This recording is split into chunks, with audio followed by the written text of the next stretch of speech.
দেন, হাজারো মানুষের বোঝা হালকা হবে। একটা পরিবারে যদি 5টা মানুষ থাকে, 2 জনের কর্মজীবন তৈরি হয়, 5 জনের সংসারে 2 জনের কারণে চলে। বাংলার মুসলমানের আহ্বান জানাচ্ছে, আপনাকে আমি দান করতে বলি না, কিন্তু আপনার যদি টাকা থাকে, টাকাগুলো এমন এমন কাজ করেন যেই কাজের দ্বারা আরো 5 জন 10 জন 50 জন মানুষের কর্মসংস্থান তৈরি হয়। এটা পৃথিবীর সবচাইতে বড় ইবাদত। খায়রুন নাস মাইয়ানফাউন নাস। নবীজি বলেন, আল্লাহর দৃষ্টিতে, আমার দৃষ্টিতে বড় ভালো মানুষ ওইটা যেই মানুষের দ্বারা মানুষের উপকার হয়। সুবহানাল্লাহ বলতে পারেন না? এদেশের দায়িত্বে যারা আসবে তারা জানি এই কাজটা খুব ভালো করে করেন। মানুষের কাছে হাত পাতার দরকার নেই। টাকাগুলো নিয়ে বেগম পাড়া বানিয়ে আপনি কি করলেন? কে থাকবে? আপনার তো বেগম নেই। এই যে কালামানিকের শুনলাম বিসি উড়ে গেছে, ওর বেগম থাকবে? ওর চেহারা যতই সুন্দর হোক, বিসি নেই, ওর বউ থাকবে কি করে? কি করেছিল লোকটা এই জালেমদের কথা মতো বিচার ব্যবস্থাকে? এর মতো কলুষিত এই দেশে আর কেউ করে নাই। কথা বলেন না কেন? স্ত্রী ডাক দিয়ে বলছেন, স্বামী আমার,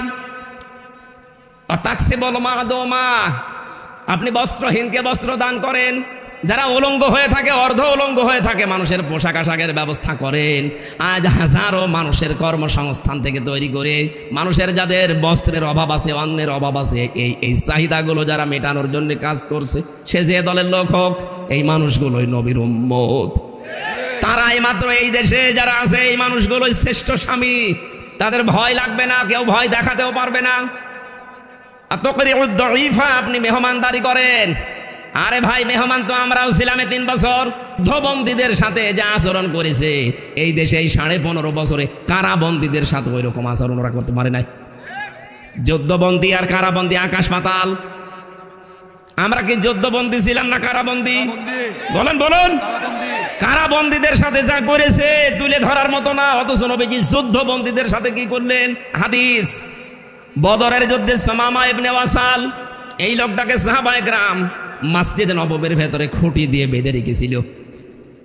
খুঁটিতে বেঁধে রাখার পরে নবীজি আসলেন রাতের বেলা। এই লোকটা যেমন তেমন মানুষ না, ছিল ইয়ামামার বিগ লিডার, বড় বড় সর্দার ছিল, নেতা ছিল। আসার পরে বলছে, কি অবস্থা তোমার? কি করব তোমার সাথে, তুমি বলো।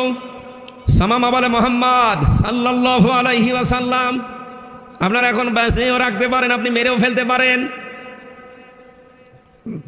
নবীজি তাকে খুব আদর করে বোঝালেন, সামামা, এই জামানায় শেষ জামানা না, এরপরে কিন্তু আর একটা জগৎ আসতেছে। জবাব দেওয়ার আসল জায়গা কিন্তু সেইটা। ইসলামের সৌন্দর্যগুলো তুলে ধরলেন, চলে গেলেন। নিজে উঠের গোশত আর ছাগলের গোশত রান্না করলেন নিজের হাতে, সাহাবীকে দিয়ে বললেন, ও মামাকে খাওয়াও। সামামাকে খাওয়ানোর পরে দ্বিতীয় দিন নবীজি আবার তাকে ইসলামের সৌন্দর্যগুলো তুলে ধরলেন। বাড়িতে যাওয়ার পরে উট দহন করে গরম করা দুধ পাঠালেন। মানুষ জামাইয়ের সাথে এত সুন্দর আচরণ করে না? কথা বলে না কেন?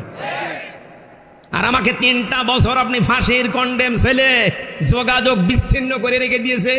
আরে ভাই, আমি তো আর মার্ডার মামলার আসামি না, আমার মূল্যচুরি মামলা। মূল্যচুরিও না, কারণ সন্দেহ করে নিয়ে গেছে আমার।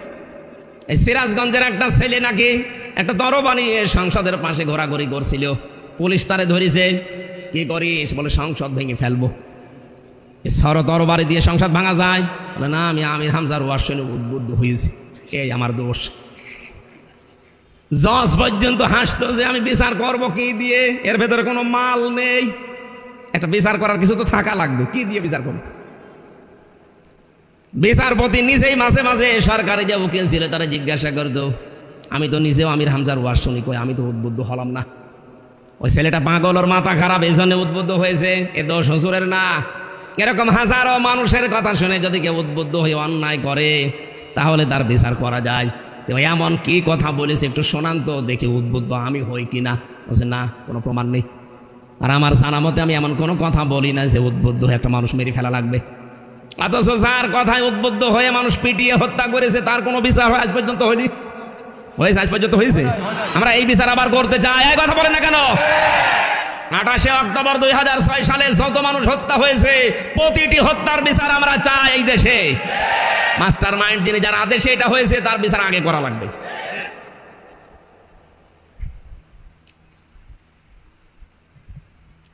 যুদ্ধবন্দির সাথে আচরণ করার পরে তৃতীয় দিন নবীজি বললেন যে আবার ছেড়ে দাও। সাহাবায়ে কেরাম বলে হুজুর আপনি কি বলেন, লোকটাকে ছেড়ে দেবো মানে এ তো ভয়ঙ্কর মানুষ। বলে আমি যা জানি তোমরা তা জানো না, ছেড়ে দাও। ছেড়ে দেওয়ার পরে লোকটা যাচ্ছিল ইয়ামামায়, হঠাৎ মদিনার শেষ প্রান্তে যে একটা কুয়াতে গোসল করার পরে তার মনের ভেতরে আল্লাহ পাক পরিবর্তন দিয়েছে। নবীর ওই 2 দিনের দাওয়াতে চলে আসলেন, বললেন ইয়া রাসূলুল্লাহ আমি আর বাপ দাদার ধর্মে ফিরে যেতে চাই না, আপনি মেহেরবানি করে ইসলামের এই সুশীতল ছায়া আমারে আশ্রয় দেন। লা ইলাহা ইল্লাল্লাহ মুহাম্মাদুর রাসূলুল্লাহ। ডাক দিয়ে বলেন হে রাসূল, আজকের এই দিন থেকে এর আগে আমি যতদিন আপনার নাম শুনেছি এই মোহাম্মদ নামটা আমার কাছে সবচাইতে ঘৃণিত ছিল। আজকে আমার মনে হচ্ছে মোহাম্মদের চাইতে পৃথিবীতে আর প্রিয় নাম আমার কাছে নেই। এতদিন পর্যন্ত ইসলাম আমি সব ধর্মের চাইতে নিকৃষ্ট মনে করতাম, আজকে আমার কাছে মনে হচ্ছে তামাম দুনিয়ায় যত ধর্ম আছে 4500-এর উপরে, সব ধর্মের চাইতে আমার কাছে ইসলাম অন্যতম। দুনিয়ায় যত জায়গা আছে সব চাইতে নিকৃষ্ট জায়গা মনে করতাম এই মদিনাকে। আজকে আমার মনের ভেতরে এমন একটা পরিবর্তন আল্লাহ এনে দিয়েছেন, তামাম দুনিয়ার চাইতে এই মদিনার মহব্বত আমার অন্তরে সব চাইতে বেশি। তিনি ওখান থেকে ইয়ামামার যেহেতু বিগ লিডার ছিলেন, গম আসতো ইয়ামামা থেকে মক্কায়, উনি বন্ধ করে দিয়েছিলেন। আল্লাহর নবীর দাওয়াত যারা গ্রহণ করে না তারা না খেয়ে মারা যাক, আমি আর গম পাঠাতে দেব না। এই যে আমেরিকা বিভিন্ন স্যাংশন দেয় মাঝে মাঝে, কি অর্থনৈতিক যে স্যাংশন দিত, খাদ্যের স্যাংশন দিত, এগুলো নিয়েছে হযরতে উমার সুমামা ইবনে ওয়াসাল রাদিয়াল্লাহু তাআলা আনহুর থিওরি থেকে। শেষ পর্যন্ত বিশ্ব নবীর হস্তক্ষেপে এটা আবার চালু হয়, ওই মানুষগুলো আবার খাবার পেতে থাকে। আমি যেটা বোঝাতে চাই, আল্লাহর নবী মানুষের মেহমানদারি করিয়েছিলেন যুদ্ধবন্দির সাথে, যেটা 15.5 বছরে আপনি কারাবন্দির সাথে এরকম করতে পারেননি। তারেক জিয়া সাহেবের পিএস অপু ভাই আমার পাশেই ছিলেন, এবং তার বন্ধু গিয়াসউদ্দিন মামুন 17 বছর ছেলে, উনি আমার নিচতলায় ছিলেন। আমি দেখেছি এই লোকটার উপরে এত বেশি টর্চার অত্যাচার মানসিকভাবে। এমনিতেই এক ব্লকে একা দিয়েছে, কেউ কথা বলা যাবে না ওনার সাথে, আবার ক্যামেরা ফিট করে রেখেছি সিসি, ওই উপর থেকে বসে বসে দেখে যে ওর সাথে দেখা করে কি কথা বলে। এটা যে মানসিক কত বড় একটা যন্ত্রণা। এমনি 17 বছর ছেলে, তার ভেতরে আবার এত মানসিক ঝামেলা চাপ। কাবু হয়ে গিয়েছিল, এখন হয়তো বের হয়েছে না ভাই, বের হয়েছে। বিরোধী মতকে দমন করার জন্য মানুষ যেন মাথা তুলে দাঁড়াতে না পারে, যা করেছেন আল্লাহ পাকের আরশ পর্যন্ত আমার মনে হচ্ছে কেটে গেছে। আল্লাহ তো এমনি ধরে না, এই কারণে ধরেছে, এমন ভাবে ধরেছে আখাযনাহুম বাগতাতান ফাইদাহুম মুবলিসুন। সূরা আনআমের 44 নম্বর আয়াতের শেষের দিকে আছে, আল্লাহ পাক বলেন জালেমরা যখন জুলুম করার পরে আনন্দ করে, অত্যাচার করে, অট্টহাসিতে নিজেদের ভেতরে ফেটে পড়ে, আমি আল্লাহ তখন ওদেরকে আকস্মিক ভাবে এমন ভাবে ধরি ওই মানুষগুলো নিঃশ্বাস ফেলার সময় পায় না। 5 তারিখের ডেটটাই আমি তাই দেখেছি। ও বলেছিল যে 5টা মিনিট সময় দাও দেশের মানুষের জন্য, আমি কিছু লিখতে চাই। বলে না, 5 মিনিটও হবে না, তাড়াতাড়ি পালান। আমার মনে হচ্ছে বাগদাতান শব্দটা আল্লাহ একেবারে খাপের খাপ মুমতাজের বাপ মিলিয়ে দিয়েছে। আখাযনাহুম আলেম নেই এখানে, এখানে ফাইল কে? আল্লাহ নিজে। এই যে আখাযনাহুম একটা টান আছে, রব্বুল আলামিন বলেন আমি নিজে ধরেছি। সুতরাং আগস্ট মাসের 5 তারিখে 24 সালে এটা শুধু ছাত্র জনতা এদেশে ধরে নাই, এটা সরাসরি জালেমদের ধরেছে আল্লাহ নিজে। এক কথা বলুন, আল্লাহ যে নিজে ধরেছে তার প্রমাণ ফাইদাহুম মুবলিসুন। মানুষগুলো হতাশ হয়ে পড়েছে, ওরা যে হতাশ, ওদের চেহারার দিকে তাকান, ডক্টর আব্দুর রাজ্জাকের চেহারার দিকে তাকান, কত হতাশা তার চেহারার ভেতরে। সব আল্লাহর চেহারার ভেতরে এখন দাবিয়ে দিয়েছে, সব দেখা যাচ্ছে। এই মুবলিসুন একেবারে মিলে যাচ্ছে ওনাদের সাথে। আমি এটা দরবেশের চেহারার দিকে তাকিয়ে দেখেছিলাম, কি অসহায়, দাড়ি কেটে নমো হয়ে গেছে। আমার কয়েকদিন আগে হাজিরা ছিল, আমার মামলা সব মিটে গেছে আলহামদুলিল্লাহ। যেদিন হাজিরা শেষ দিতে গেলাম, যেদিন মিটে গেল মামলা, ওই দিন আল্লাহর এক ওলিরে নিয়ে এসেছিল হাজি সেলিম, কথা বলতে পারে না, নৌকা বলতে কি হৌকা বলে ফেলে। কি কান্না এজলাসে দাঁড়িয়ে, মনে হচ্ছে ওর মতো অসহায়, ওর মতো নিরাশ মানুষ এই দুনিয়ায় আর নেই। অথচ আগস্টের 5 তারিখের আগে ওর দাপট দেখে কে? শরীর চলে না, অথচ মেয়ে লোক নিয়ে নাচতো। আমি বানিয়ে বললাম, সবগুলো একেবারে ডকুমেন্ট আছে। শরীর চলতো না, অথচ পাঞ্জাবি গায়ে দিয়ে টুপি মাথায় দিয়ে মেয়ে লোক নিয়ে নাচানাচি করছে। আর 5 তারিখের পরে এমন অবস্থা করেছে আল্লাহ, মোবিলাইজেশন করে দিয়েছে। অসহায়ের মতো কাঁদতেছে, ওর নামে এখন যত মামলা। কি হলো তার এই গুলশান ফ্যাশন, কি হলো তার এই টাকা পয়সা, পুরান ঢাকা এত কিছু করেছিল এই 15.5 বছরে। শয়তানও দেখে দেখে আশ্চর্য হতো, আল্লাহ আমিও তো এত মারিং কাটিং করিনি। হ্যাঁ, এত মারিং কাটিং করেছি। আমি যেটা বোঝাতে চাচ্ছিলাম, আজ আমাদের উচিত হবে নবীর উম্মত যদি ভালো স্বামী আমরা দাবি করি, নবীর উম্মত যদি পরিগণিত হতে চাই, যাদের বস্ত্র নেই এদের বস্ত্রের ব্যবস্থা করা, যাদের খাবার নেই এদের খাবারের ব্যবস্থা করা, মেহমানদারি করার অভ্যাস তৈরি করা। 5 নম্বরে আপনি হককে সাহায্য করেন, হক প্রতিষ্ঠার জন্য আপনি চেষ্টা চালান। ও টাঙ্গাইলবাসী, এই পৃথিবীতে সবচাইতে বড় হক আমার আল্লাহ। আরো জোরে বলেন কে? ওই আল্লাহর পক্ষ থেকে আজকের এই আয়াত, শারআ লাকুম মিনাদ-দীনি মা ওয়াসাবি। আল্লাহ বলেন আমি নির্ধারিত করে দিলাম, বিধিবদ্ধ করলাম। আমি আল্লাহ একেবারে ফাইনাল সিদ্ধান্ত নিয়ে লিখে দিলাম তোমাদের উপরে এই বিধানটা। এই দুনিয়াতে তোমরা শারআ লাকুম মিনাদ-দীন, এই যে দিন শব্দটা আল্লাহ দিলেন প্রথমেই। দিন মানে কি? কোরআন শরীফের ভেতরে আমি দিনের 19টা অর্থ পেয়েছি। আমি তাফসীর আকারে এবার কথা বলছি, খুব খেয়াল করে শুনবেন। কোন মানুষ যদি দিন, আমাদের বিশেষ করে বাংলাদেশ, ভারত, পাকিস্তান, এই 3টা দেশে আমাদের ভেতরে একটা ভেজাল ঢুকে পড়েছে। আমরা মনে করি দিন মানে ধর্ম। দিন মানে কি? বলেন বলেন না, দিন মানে শুধু ধর্ম না। দিন পুরা কোরআন শরীফে দিনের অর্থ আছে 19টা। আমি একটা একটা করে সামারাইজ করে বলছি, আপনি মিলান। দিনের 1 নম্বর অর্থ, দিন মানে কিয়ামতের দিন। এই জন্য প্রত্যেক দিন 17 বার আমার এই জবান দিয়ে আল্লাহ পাক তার সামনে দাঁড় করিয়ে এই শব্দটা আমারে বলাই, মালিকি ইয়াউমিদ্দিন। জবান খোলে আয়াতটা পড়েন, মালিকি ইয়াউমিদ্দিন। রব্বুল আলামিন বলেন আমি কিন্তু কিয়ামতের দিবসের মালিক। এই যে বিচার হবে, এই দিবসের মালিককে। এই জন্য দুনিয়ায় যারা বিচারে আছেন, সবচাইতে বড় সতর্ক তাদের জন্য, আপনার বিচারই শেষ বিচার না। শেষ বিচার আখিরাতের বিচার। ওই দিকে তাকিয়ে আপনি বিচার করবেন। এই 15.5 বছরে এই বিশ্বাসটাই ছিল না, এই জন্য তো এত অবিচার। এই কথা বলেন না কেন? মার্ডার করার পরে আপনার কোনো বিচার হয় না, অথচ বিনা কারণে মানুষকে আন্দাজে উল্টাপাল্টা মামলা দিয়ে, খালেদা জিয়ার নামে যে মামলা দিয়েছিল এতিমের সম্পদ আত্মসাৎকারী, শয়তান বিশ্বাস করবে? তার কি এত অভাব পড়ে গেছে যে এতিমের সম্পদ আত্মসাৎ করা লাগবে? অথচ যেই টাকা পয়সা তিনি ব্যাংকে রেখেছিলেন, ওইটা যার কথা বলা হয় যে এই টাকা উনি আত্মসাৎ করে, তার 4 ডবল টাকা বেড়ে গেছে। আরো তো পুরস্কার দেওয়ার দরকার ছিল। অথচ এই মুরব্বী মানুষটার এরকম উল্টা পাল্টা মামলা দিয়ে দেশের বাইরে পর্যন্ত চিকিৎসার জন্য দিতে দিল না, ঢুকে ঢুকে তারা মারার প্ল্যান করিস। এক কথা বলছে এখানে। আমার কথা হচ্ছে এখানে মালিক ইয়াউমিদ্দিন, আমরা আসলে দিন মানে যে কিয়ামতের দিন, এটা অনেকে জানি না। দিনের দ্বিতীয় অর্থ পেয়েছি, দিন মানে জীবন ব্যবস্থা। দিন মানে কি? আলিয়াউমা আকমালতু লাকুম দীনাকুম ওয়া আতমামতু আলাইকুম নি'মাতি ওয়া রাদিতু লাকুমুল ইসলাম দীনা। সূরা মাইদার 3 নম্বর আয়াতে আছে, আল্লাহ পাক বলেন আজকের এই দিনে আমার যে জীবন ব্যবস্থা, এটা আমি পরিপূর্ণ করে দিলাম। যত নিয়ামত আছে আমার, সব আমি তোমাদের জন্য শেষ করে দিলাম। কিয়ামত পর্যন্ত আমার পক্ষ থেকে আর কোনো কথা তোমাদের জন্য যাবে না, সব আমি আল্লাহ কোরআনে কারিমে দিয়ে দিলাম। রাদিতু, আমি নিজে রাজি হয়ে গেলাম, লাকুমুল ইসলাম দীনা, তোমাদের জন্য একটা জীবন ব্যবস্থা, তার নাম ইসলাম। সুতরাং দিন শব্দের দ্বিতীয় অর্থ হচ্ছে জীবন ব্যবস্থা। এই দুনিয়াতে আপনি কি কাজ কিভাবে করবেন, এটা দিনের কাছ থেকে নেওয়া লাগবে। এটা যদি টয়লেট করা হয়, তাও দিনের কাছ থেকে। কথা বলে না কেন? কেউ যদি বাম পা দিয়ে টয়লেটে প্রবেশ করেন, আল্লাহুম্মা ইন্নী আউযু বিকা মিনাল খুবুসি ওয়াল খাবাইস, 8-10 মিনিট আপনি কাজ সারলেন। ডান পা দিয়ে বের হওয়ার সময় বলা লাগবে গফরানাক আলহামদুলিল্লাহিল্লাযী আযহাবা আন্নিল আযা ওয়া আফানি। এই কথা বলে না কেন? কি বললেন বলেন তো?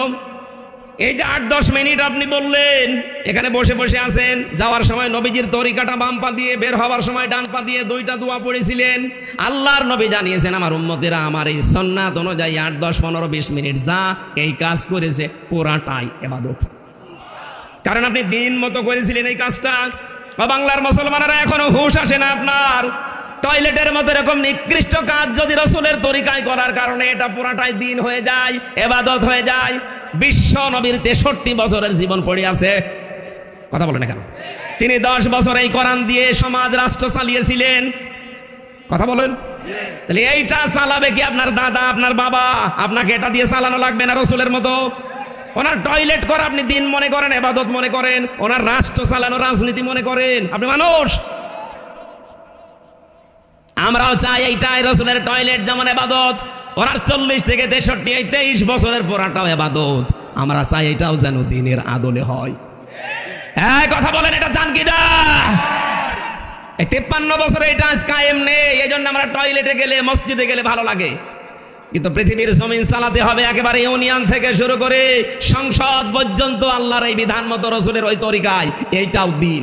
এটাও কি এই দিন? আমরা আজ বুঝি না, এই বোঝাতে গেলেও কিছু মানুষ বুঝতে চাই, কারণ সারা জীবন তো আমাদের সামনে ওইভাবে আলোচনা হয়েছে। বাবা বাজার থেকে একটা মাছ নিয়ে আসবে, কিন্তু দোকানদার বলছে দেখেন এটা কিন্তু 4 কেজি ওজন, এই বোয়াল মাছ। আপনি যদি নিতে চান তাহলে কেটে কেটে নিতে পারেন 1 কেজি। পিস পিস করে দিয়েছে। বাড়িতে নিয়ে আসার পরে মেয়ে যখন দেখেছে বলছে বাবা কি? বলছে বোয়াল মাছ। মেয়ে মনে করছে বোয়াল মাছ মনে হয় এতটুকুই হয়।